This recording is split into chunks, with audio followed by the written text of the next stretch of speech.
The courtroom smelled like stale coffee and cheap cologne, a place where lives unraveled in the dull hum of legal proceedings, where words on paper decided futures like some kind of indifferent god. I sat there, staring at the polished wooden table in front of me, my fingers gripping the cold edges as if holding on would stop everything from slipping away. Across from me sat Jessica, my wife of 14 years, her manicured hands resting gracefully on her lap, her expression one of absolute boredom, as if the destruction of our marriage was nothing more than an inconvenience she had to endure before moving on to better things. The judge's voice was a low drone in the background, something about asset division and fair settlements, but fairness was a foreign concept in this room. Jessica's lawyer, a smug, sharp-dressed man with a kind of condescending smirk that made me want to break his nose, leaned forward and spoke in a voice laced with artificial sympathy. He laid out the numbers, the property, the investments, the bank accounts, all being divided in a way that left me with barely enough to buy a decent meal. The house, hers. The savings, mostly hers. My car, sold to split the profits. Even my retirement fund, something I had built from years of relentless work, was now on the table for negotiation. Jessica didn't even glance at me as she signed the papers, her pen moving smoothly over the page as if she were finalizing a business transaction rather than gutting my entire existence. When she finally did look up, it wasn't with regret or even anger, it was with indifference. "You'll be fine, Ethan," she said, her voice as smooth as ever, the same voice that once whispered love into my ear in the dark hours of the night. "You always figure something out. But I wouldn't figure this out. Not this time." The final blow came in the form of a single sentence, spoken with such casual cruelty that it barely registered before it tore through me like a bullet. "I'm moving in with Derek next week," she said, tucking a strand of blonde hair behind her ear as if she hadn't just confessed to the ultimate betrayal. Derek, a man I once considered an acquaintance, someone I had trusted enough to invite into my home for dinners, for drinks, for advice about business and life. A man who had smiled in my face while slipping into my wife's bed behind my back. I felt something inside me snap. Not anger, not grief, but something deeper, something hollow and cold, like the slow realization that the life I had spent years building had been nothing more than a house of cards, now collapsing in spectacular fashion. I barely heard the judge's final words, the gavel striking down like the sound of a coffin being nailed shut. The case was over, my marriage legally dissolved, my world permanently altered. Jessica stood, straightened her designer blazer, and walked past me without. Hello everyone, I am very glad that you're joining this story. Subscribe, like and comment.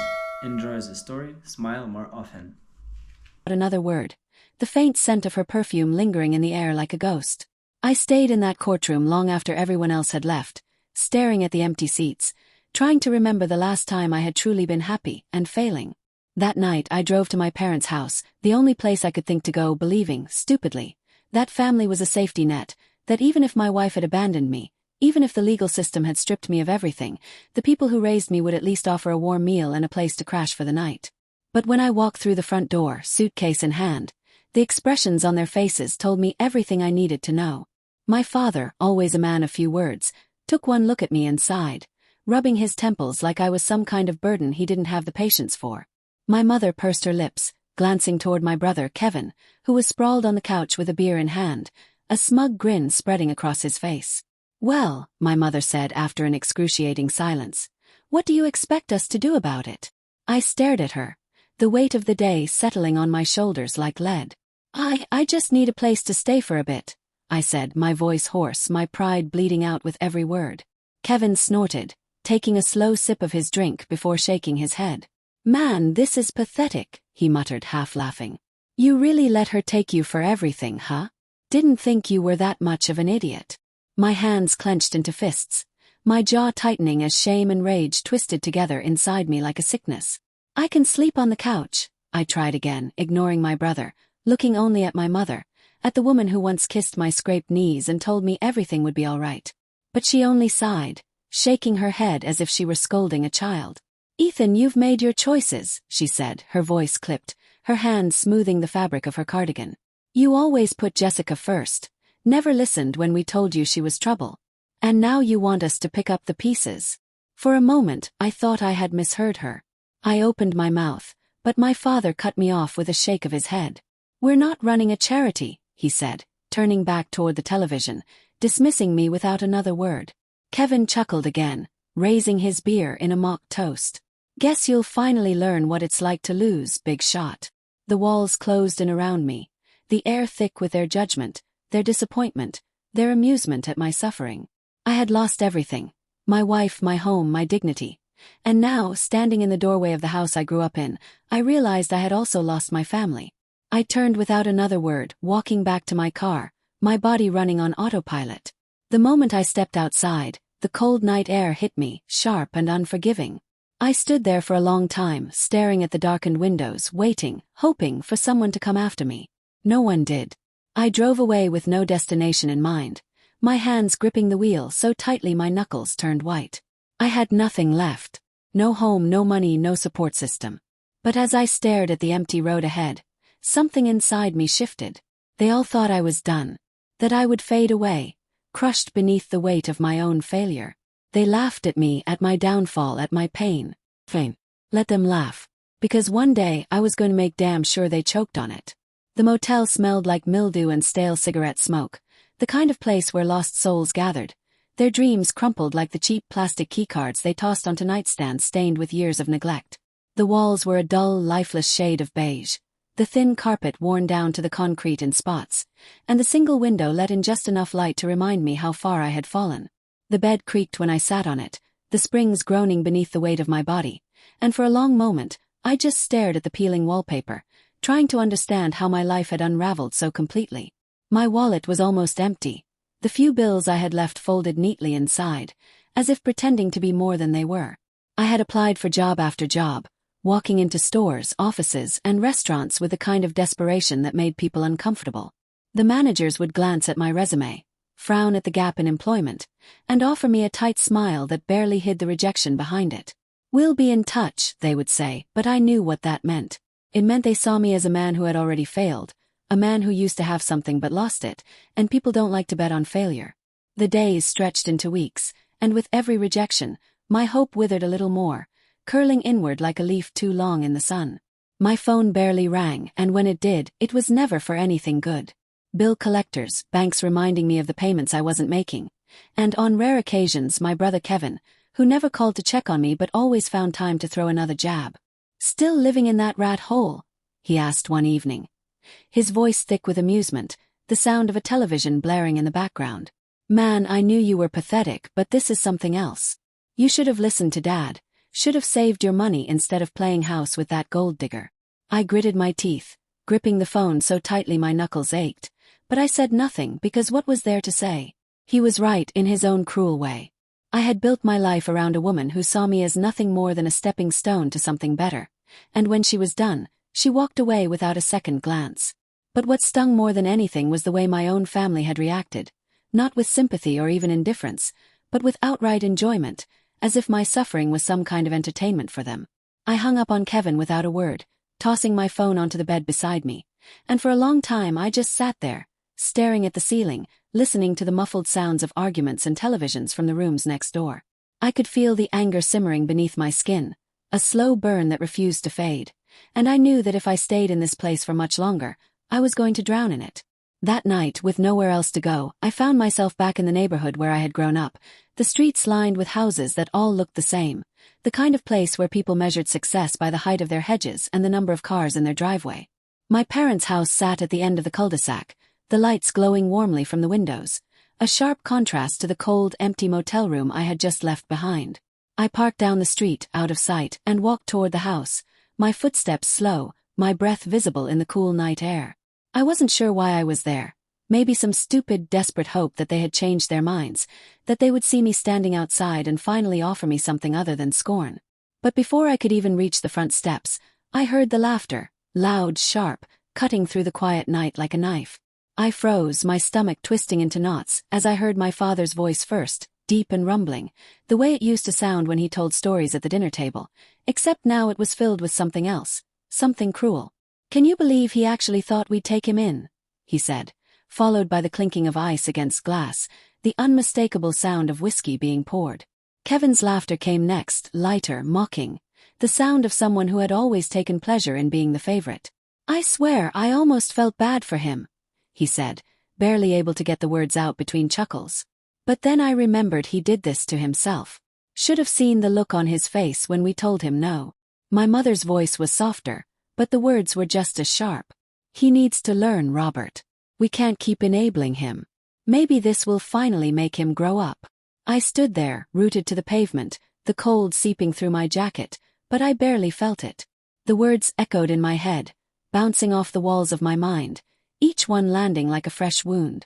I had known they didn't respect me, had known they thought I was weak, but hearing it spoken so openly, hearing the amusement in their voices, was something else entirely. I clenched my fists, swallowing the lump in my throat, forcing myself to breathe through the rage that threatened to consume me. They had written me off, had already decided that I was a failure, someone to be pitied and mocked, but they had made one mistake. They thought this was the end of my story. I turned on my heel, walking away from the house, my footsteps steady, my heart hammering in my chest. They thought they had seen the worst of me, thought I was just going to disappear into nothing, but they were wrong. Because from that moment on, I had only one goal. I was going to make them regret every single word. The mornings came too early and the nights stretched too long, each day blending into the next in a monotonous cycle of exhaustion and quiet rage that fueled me more than any cup of cheap gas station coffee ever could. The job at the car wash wasn't just low-paying, it was humiliating, the kind of work that made people look right through you, treating you like you were part of the machinery rather than an actual human being. I stood for hours in the sun, scrubbing dried mud off tires, wiping down windows streaked with fingerprints, and forcing a smile at customers who barely acknowledged my existence before driving away in their spotless cars. The soap and chemicals burned my hands, leaving the skin cracked and raw, but I didn't complain, because I needed the money more than I needed my pride. Every time I knelt down to scrub the rims of some luxury SUV, I thought about Jessica, about the life I used to have, about the people who had laughed at my downfall, and the anger boiled beneath my skin like a sickness I couldn't shake. I imagined Kevin rolling up in his latest overpriced truck, leaning out the window just to smirk at me, or my father driving past without so much as a glance, as if I had already ceased to exist. I pictured Jessica and Derek sipping cocktails on some high-rise balcony, living the life she had so easily stolen from me, and every humiliating second at that car wash became another drop of fuel on the fire that was building inside me. I refused to let this be my ending. At night, after hours of scrubbing and sweating under the relentless sun, I would collapse onto the stiff mattress in my motel room, my body aching but my mind sharper than ever. I had always been the kind of man who worked hard but never questioned why, the kind of man who followed the rules and believed that loyalty and effort would always be rewarded in the end. That naive version of myself was dead now, buried beneath the dirt and soap suds of a job meant for desperate men with nowhere else to go. If I was going to claw my way out of this hole, I needed more than just the will to survive. I needed knowledge, I needed strategy, and I needed to understand how the people who thrived in this world actually played the game. I spent hours devouring books I borrowed from the library, books about business, finance, investments, psychology. Anything that could help me build something real, something untouchable. I studied men who had risen from nothing, analyzing their stories like a blueprint for my own escape. I watched videos, listened to speeches, took notes on things I barely understood but was determined to master. The more I learned, the clearer my path became, and for the first time since everything had fallen apart, I felt something that almost resembled hope. One evening, after another grueling shift at the car wash, I stopped by a small diner a few blocks from the motel, my stomach twisting with hunger after skipping meals for days just to save a few extra dollars. The place was nearly empty, the smell of coffee and grilled food thick in the air, and I slid into a booth in the corner, rubbing the exhaustion from my face as I stared at the laminated menu. "Long day?" a voice asked, soft but steady, cutting through the haze of my thoughts. I looked up to see a woman standing beside my table, a notepad in one hand and a coffee pot in the other. Her dark eyes studying me with something that wasn't quite pity, but something close. She looked to be in her mid-30s, with a kindness in her face that felt out of place in a world that had shown me nothing but cruelty. "You could say that," I muttered, running a hand through my unkempt hair before glancing back at the menu. She nodded, pouring coffee into the chipped mug in front of me without asking if I wanted any, as if she already knew I needed it. "You work over at the car wash, right?" she asked, setting the pot down before pulling a pen from behind her ear. "I see you walking back this way every night." I exhaled, nodding slowly, my fingers curling around the warmth of the coffee cup. "Yeah," I admitted, the word heavy with exhaustion. "For now." She tilted her head slightly, studying me in a way that made me feel both exposed and understood. "For now," she repeated, a small smile playing at the corner of her lips. "That means you have a plan." I met her gaze, something in her tone making me sit up a little straighter. "I will," I said, more to myself than to her. "I just need to figure a few things out first." She slid into the seat across from me, ignoring the empty diner around us as if she had all the time in the world. "I'm Sarah," she said, offering her hand. "And if you ever need someone to talk to who won't laugh in your face, you know where to find me." I hesitated before shaking her hand, her grip firm but warm, something about her presence settling the chaos in my mind, if only for a moment. That night, for the first time in months, I didn't feel completely alone. The next few weeks passed in a blur of hard work and quiet determination. I saved every dollar I could, cutting back on anything unnecessary, living off cheap instant noodles and black coffee while I researched everything I needed to know about starting my own business. I started picking up side gigs, small hustles that put a little extra cash in my pocket, and with every step forward, the desperation that had once threatened to drown me turned into something sharper, something more dangerous. I wasn't just surviving anymore. I was planning, strategizing, waiting for the right moment to strike. They had all laughed at me, had written me off as nothing more than a failure, a man who would never recover from the wreckage of his past. But they didn't see what was coming, didn't realize that every moment of struggle, every ounce of humiliation, was only making me stronger. They thought they had seen me at my lowest. But they hadn't seen anything yet. The first car I bought was a rusted-out sedan with a cracked windshield, a dented bumper, and an engine that coughed like an old smoker trying to catch his breath on a cold morning, but I didn't care because I knew what it could be, not just what it was. I had spent months saving every extra dollar, skipping meals, taking extra shifts at the car wash, and doing whatever odd jobs I could find just to scrape together enough cash to take a risk. And now that I finally had something to work with, I wasn't about to waste it. I had spent weeks studying everything I could about the used car market, watching videos, reading forums, and talking to mechanics who actually knew what they were doing. And even though I wasn't an expert, I knew enough to see an opportunity where others only saw junk. I worked on that car in the motel parking lot, my hands covered in grease, my fingers scraped raw from twisting bolts and fixing parts that had long since given up, but I didn't care because every drop of sweat meant I was getting closer to something real. The motel manager hated it, complaining every other day about the eyesore I was turning his parking lot into, but I didn't stop because I had made a decision. I was never going to be the man who begged for scraps again. I replaced the windshield with one I pulled from a junkyard, fixed the bumper with a little creative hammering, and cleaned the engine until it purred like something that belonged to someone who actually had their life together. When I finally listed it online, I held my breath as the messages started rolling in, wondering if this was all just some stupid dream that was never going to go anywhere. It sold within 3 days for double what I had paid, and in that moment, I knew that everything was about to change. I reinvested immediately, buying 2 more cars with the profits, repeating the process with the same determination, pushing myself harder than I ever had before because I knew I had no other choice. Every sale was another step away from rock bottom, another move toward something that didn't just feel like survival but actual control over my own life. And with each deal, I started to feel like a version of myself I had almost forgotten existed. I wasn't just making money, I was proving something, not just to the world but to myself, and every time I counted the cash from another sale, I felt something that had been missing for too long. I felt like I was winning again.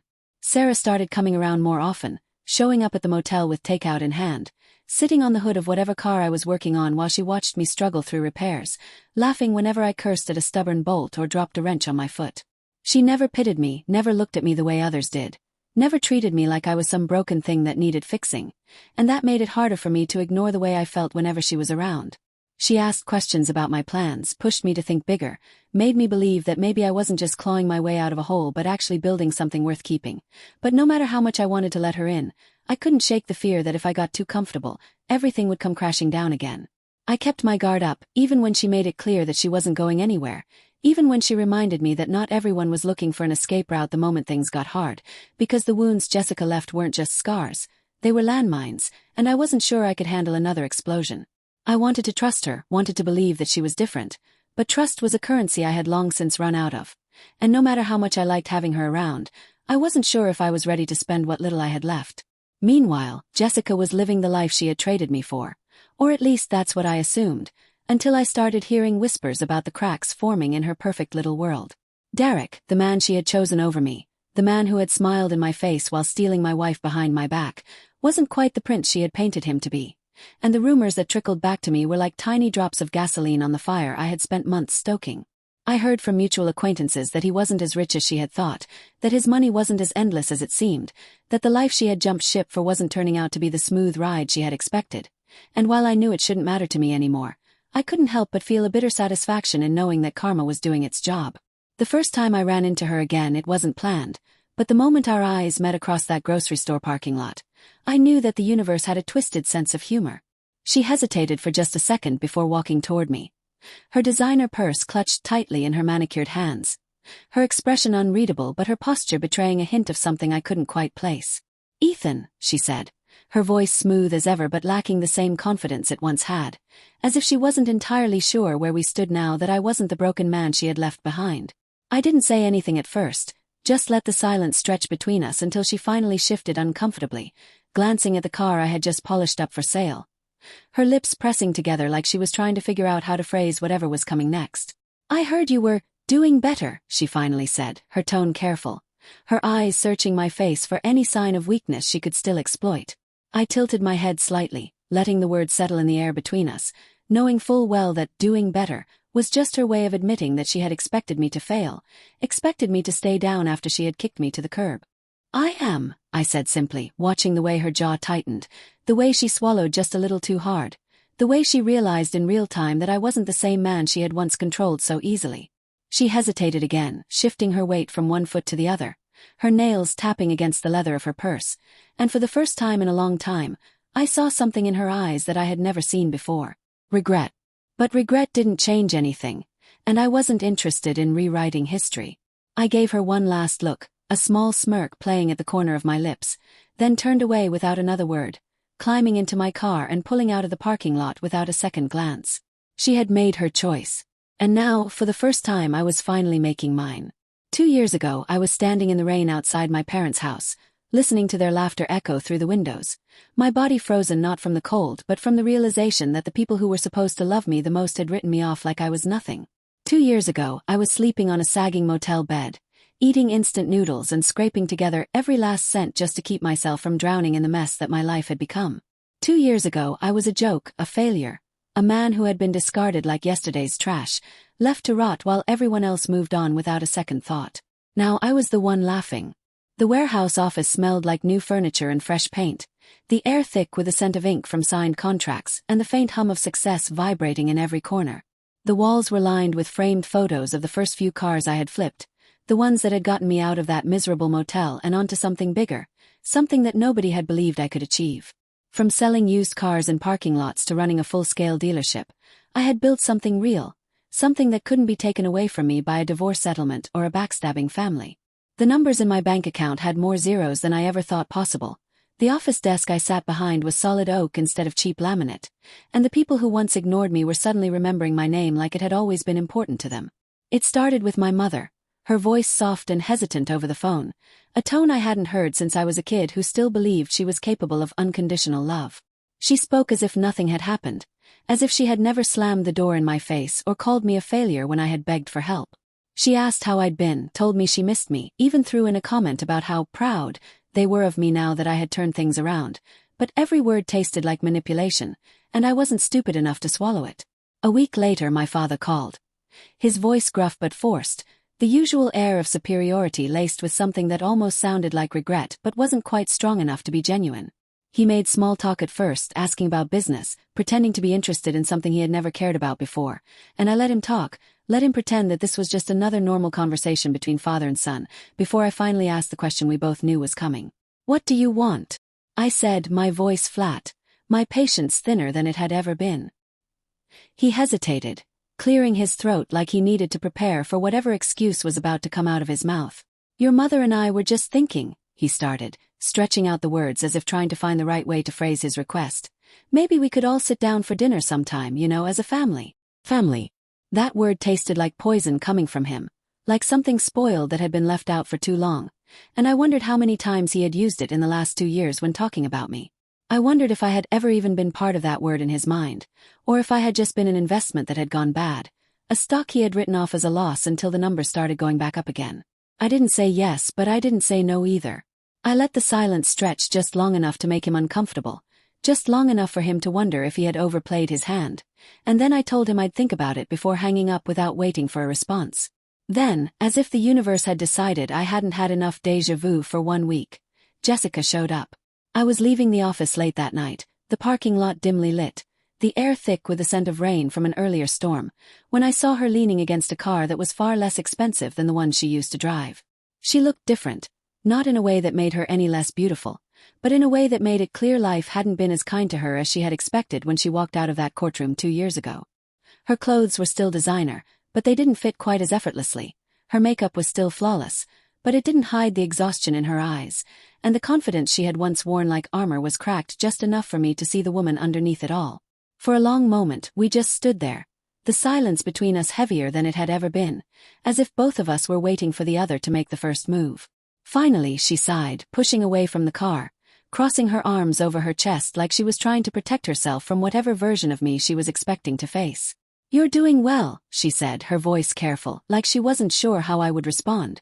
I smirked, watching her shift under my gaze, the discomfort in her expression doing more for me than any words ever could.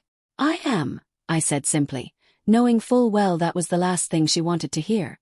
She hesitated, biting the inside of her cheek, her eyes flickering to the sleek black car parked behind me, the kind of car that used to belong to her world, not mine. "Derek lost everything," she finally admitted, the words slow and forced like they hurt to say. "Turns out he wasn't as smart as he thought he was." I didn't blink, didn't react, didn't give her the satisfaction of seeing any kind of emotion flicker across my face. "That's too bad," I said, my voice as flat as the pavement beneath our feet. She took a step closer, her perfume hitting me with an almost nauseating wave of familiarity, the same scent I had once associated with home but now only smelled like regret. "I made a mistake," she murmured, tilting her head just enough to make it clear that this wasn't just an apology. It was an offer, a carefully calculated move disguised as vulnerability. "I should have never left you." I let her words settle, let them hang in the air between us like smoke from a fire that had long since burned out, and then I did the one thing she never expected. I laughed. It wasn't bitter, wasn't forced, wasn't anything other than genuine amusement at the sheer audacity of this woman who had once thrown me away like I was disposable, now standing in front of me like she thought she still had a place in my life. "I should go," she muttered, her voice tight, her shoulders tensing like she knew she had already lost. I nodded, stepping past her without another glance, climbing into my car and driving away, leaving her standing there in the cold with nothing but the weight of her own mistakes. She had made her choice. And now it was my turn to make mine. The invitations went out on thick, expensive cardstock, embossed with gold lettering that screamed wealth and success, the kind of thing that made people who once ignored you suddenly remember your name like it had always mattered to them. The guest list was carefully curated, filled with the kind of people who thrived on appearances, who measured success not by integrity or kindness but by the weight of the wine glass in their hand and the brand of the watch on their wrist. The venue was a private estate overlooking the city skyline, the kind of place where only the powerful gathered, a stark contrast to the cheap motel room where I had once sat in silence, listening to my family laugh at my misery from the other side of a locked door. I made sure they all got an invitation, each one personally addressed in handwriting that looked warm and welcoming but carried a hidden blade beneath every curve of the ink. My parents, who had turned their backs on me when I needed them most, received theirs hand-delivered, the surprise on my mother's face almost laughable as she read the elegant script, her fingers tightening around the edges like she was afraid it might disappear before she had the chance to process it. My father, ever the skeptic, had narrowed his eyes, suspicion flickering in his gaze as if he could feel that something wasn't quite right, but greed had always been stronger than instinct in that man, and I knew he would come, if only to see for himself just how far I had risen without them. Kevin got his too, though I knew he would pretend indifference until the very last second, acting as if he had better things to do, as if he wasn't secretly dying to walk into a room where he wasn't the biggest success story for once. And then there was Jessica, whose invitation was slipped carefully into her mailbox, a silent challenge wrapped in elegance, an unspoken dare for her to step into the world she had once abandoned me for, only to find that she was now the one on the outside looking in. The night of the party, the estate was bathed in golden light, the sprawling gardens filled with music and laughter, the air thick with the scent of expensive cigars and aged whiskey poured into glasses held by hands that had never known a hard day's work. I stood near the grand entrance, greeting guests with a smile that never quite reached my eyes, watching as the people who had once dismissed me now shook my hand like I was their closest friend, their voices laced with false admiration and barely concealed envy. Then, one by one, the parasites arrived. My mother stepped inside first, her eyes widening as she took in the sheer extravagance of the event. Her fingers smoothing down the fabric of her carefully chosen dress as if trying to make sure she looked the part. My father followed, his usual air of confidence faltering just slightly as he glanced around at the wealth surrounding him, the kind of wealth that no longer belonged to him but to the son he had once deemed a failure. Kevin was next, his grin tight, his handshake just a little too firm, the weight of his own insecurities pressing down on him as he realized that for the first time in his life, he was standing in my shadow. And then there was Jessica. She arrived alone, her dress just a little too outdated, her jewelry just a little too small, the mask she wore barely concealing the desperation beneath it. She scanned the room quickly, her eyes darting from face to face before finally landing on me, a flicker of something unreadable crossing her expression before she forced a smile, the same smile that had once convinced me she loved me, the same smile that had been nothing but a lie. I let them settle in, let them sip the expensive drinks, let them indulge in the luxury that surrounded them, let them believe, just for a moment, that they had been welcomed back, that I had forgotten, that I had forgiven. I let them think that they were part of this world now, that they still had a place at my table, that the past had been erased with nothing more than an invitation written in gold. And then I took it all away. The music quieted as I took the microphone, my voice smooth, my tone light, my words laced with a kind of charm that made people lean in just a little closer, unaware of the knife hidden beneath every syllable. I spoke about the past, about hardship, about loss, about the pain of betrayal and the weight of abandonment, my gaze flickering to each of them in turn, watching as realization crept into their eyes, as discomfort twisted their features, as they began to understand that this was not a reunion. This was an execution. I told them about the nights I had spent alone, about the laughter I had heard through the walls, about the doors that had been slammed in my face when I had nowhere else to go. I spoke about the moments that had broken me, about the people who had watched me fall and done nothing but smirk at my suffering, and as I did, I watched their expressions shift from forced smiles to barely concealed panic, their hands tightening around their glasses, their shoulders stiffening under the weight of the truth they had so desperately tried to ignore. And then I turned to Jessica. I told them about her betrayal, about the man she had chosen over me, about the promises she had shattered the moment she found something shinier, something newer, something she thought would last forever. I spoke about the way she had discarded me, the way she had walked away without a second glance, and then I let the final blow land with precision so sharp it cut through the air like a blade. But life has a funny way of evening the score, I said, my eyes locked onto hers as her face paled, her fingers trembling around the stem of her untouched glass. Because while I was building, you were losing, and while I was rising, you were falling. And now, here you are, standing in a room you don't belong to anymore, looking at a man you never thought you'd need again. The silence that followed was deafening, the weight of my words pressing down on the room like a storm cloud about to break. Jessica's lips parted as if she wanted to say something, to argue, to deny, to plead, but no words came, just the quiet, painful acceptance that she had lost. I set the microphone down and walked away, the final act of a play that had been written long before this night had ever begun. I didn't need to see their reactions, didn't need to hear their apologies, didn't need to witness the moment they finally understood that there was no going back. Because I had already won. The city lights stretched out beneath me, a glittering sea of gold and silver, their glow reflecting against the glass walls of my penthouse as I stood by the window, whiskey in hand, staring at the skyline that once seemed so unreachable. Everything I had worked for, everything I had clawed my way out of the dirt to achieve, was right here in front of me. Wealth, power, influence, the kind of success that made people turn their heads when I walked into a room, the kind of money that ensured I would never again be at the mercy of anyone else's decisions. I had the business, the cars, the properties, the respect of men who once wouldn't have given me the time of day. And yet, as I stood there alone in the silence of my empire, I couldn't shake the feeling that something was missing, something I had lost in the process of proving everyone wrong. The party had been my final act of revenge, the last nail in the coffin of the past that had nearly destroyed me. And yet, instead of satisfaction, there was only emptiness, a hollow space where I had expected victory to live. I had watched them squirm, had seen the regret in their eyes, had tasted the sweet bitterness of knowing they had finally understood what it felt like to be cast aside. And yet, now that it was over, I felt nothing. My mother had left that night with her shoulders stiff, her lips pressed together as if holding back words she knew would never reach me. My father had drained his glass, avoiding my gaze, refusing to acknowledge the truth in my words, even as they cut through him like a blade. Kevin had tried to laugh it off, tried to act as if none of it had mattered, but I had seen the way his hands shook when he picked up his drink, had seen the way his confidence cracked under the weight of his own failures. And Jessica had stood frozen, unable to hide from the truth that had finally caught up to her. Her perfect little world shattered beneath the weight of her own choices.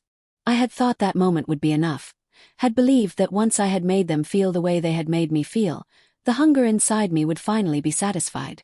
But as I stared at my reflection in the window, the city lights casting shadows across my face, I realized that the hunger had only been replaced by something else, an unsettling quiet, an absence of feeling that left me questioning whether I had won anything at all. I turned away from the window, setting my glass down on the sleek marble counter before grabbing my phone, scrolling through unread messages, invitations, business deals waiting for my approval. And yet, the only name my eyes searched for was one that hadn't been there in weeks. Sarah had been the only person in my life who had never asked for anything, had never judged, had never treated me like a failure or a trophy. And yet, in my pursuit of victory, I had let her slip through my fingers without even realizing it. She had been there through it all, watching as I built myself back up, standing beside me when no one else would. And yet I had pushed her away, too caught up in my obsession with proving everyone wrong to see what was right in front of me.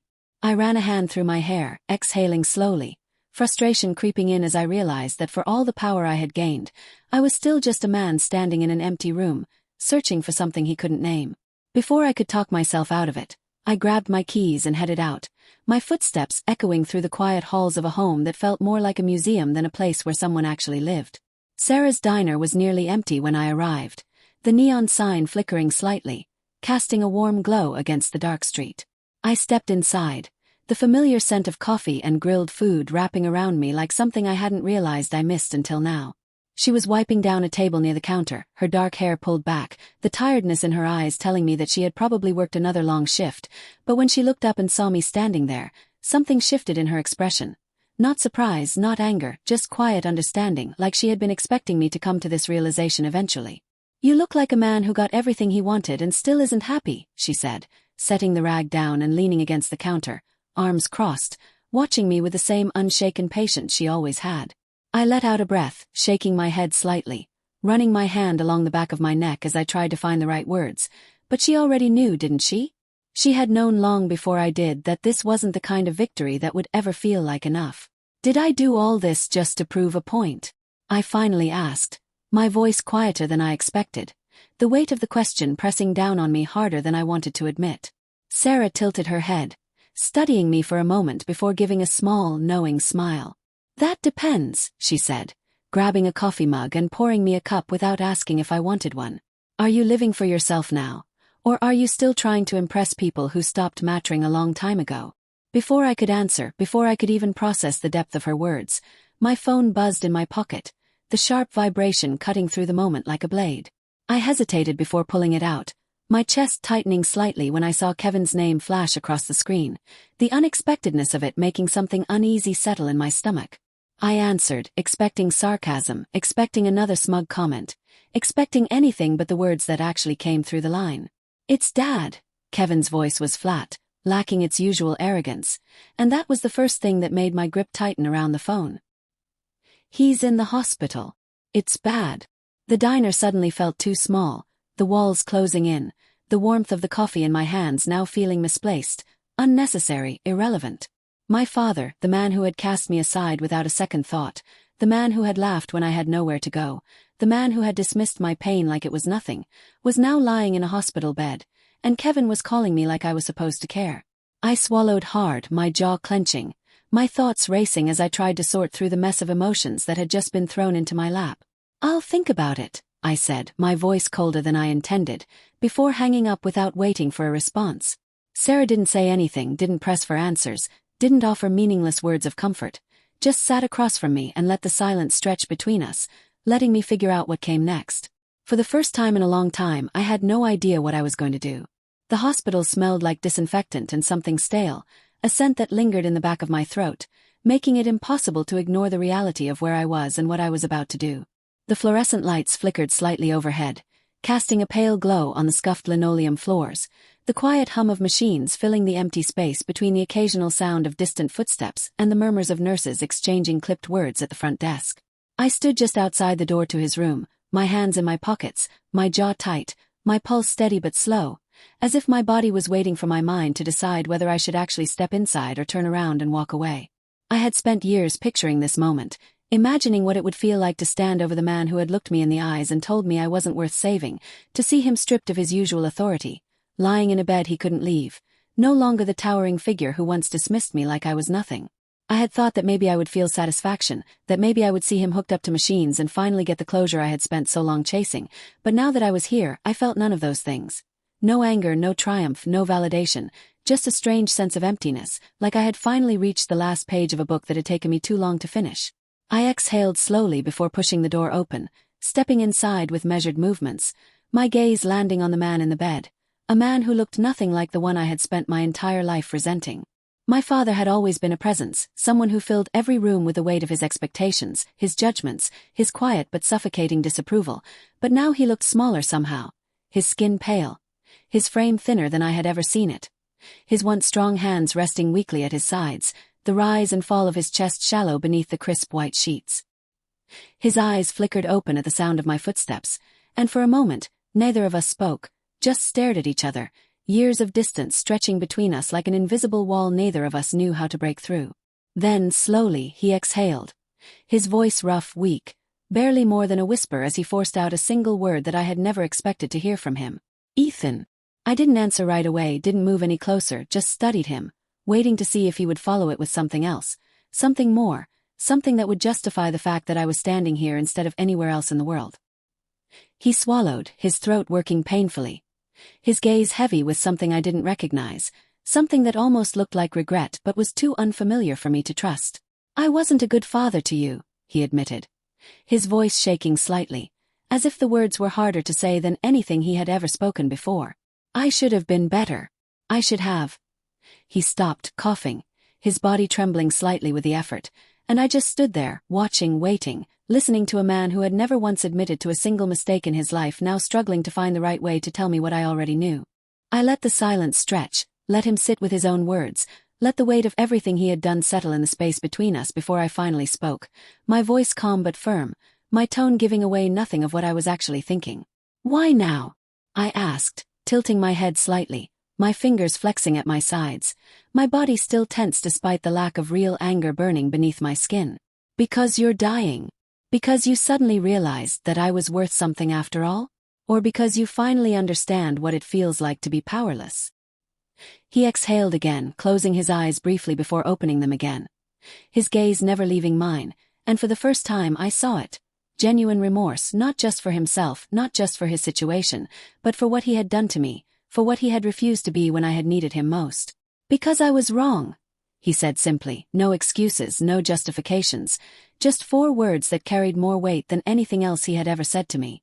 For a moment, I almost let myself believe that those 4 words were enough, that they erased the years of being treated like I was never good enough, the years of being pushed aside in favor of a brother who had done nothing but coast through life on the approval that had always been denied to me. But forgiveness wasn't that simple, and despite everything, I wasn't sure if I even wanted it to be. I sighed, dragging a hand down my face, exhaustion creeping in, not from the long drive here, not from the weight of the moment, but from the years of anger that had sat inside me like a stone, pressing down on my ribs every time I thought about the family that had abandoned me when I had needed them the most. I don't hate you, I finally said, the words surprising even me as they left my mouth, because I had spent so long believing that I did. But I don't forgive you either. His face didn't change much, just a slight tightening of his jaw, a small, almost imperceptible nod, as if he had expected that, as if he knew that he had run out of time to earn anything more than what I was willing to give. I don't deserve it, he murmured, his voice quiet but steady, and for the first time in my life, I saw him not as the man who had shaped so much of my pain, but as a man who had his own regrets, his own failures, his own demons that had kept him from being anything more than what he had been. I didn't stay much longer after that, didn't offer empty words of comfort, didn't pretend that this moment was anything more than what it was. A conversation that had come too late, an attempt at closure that neither of us truly knew how to find. I stood, my hands in my pockets, my chest feeling lighter but not necessarily freer, and I gave him one last look, one final moment to let everything settle before I turned toward the door. Sarah was waiting outside, leaning against the wall, her arms crossed loosely over her chest, her eyes searching my face the second she saw me step into the hallway. She didn't ask, didn't press, just gave me a look that told me she understood more than I had ever needed to explain. I let out a slow breath, running a hand through my hair, my fingers brushing against the edge of the scar on my temple, a reminder of the life I had left behind and the man I had become. "Are you okay?" she finally asked, her voice steady, grounding, reminding me that I wasn't that lost kid standing outside his parents' house in the rain anymore. I met her gaze, my lips pressing together for a brief moment before I finally nodded, the truth settling in my chest like something I had been carrying for far too long. "Yeah," I said, exhaling slowly as I reached for her hand, my fingers lacing through hers with a certainty I hadn't felt in years. "I think I finally am." As we walked out of the hospital together, the weight of the past finally began to lift, not because I had forgiven, not because I had forgotten, but because I had chosen to let it go. And maybe, just maybe, that was enough.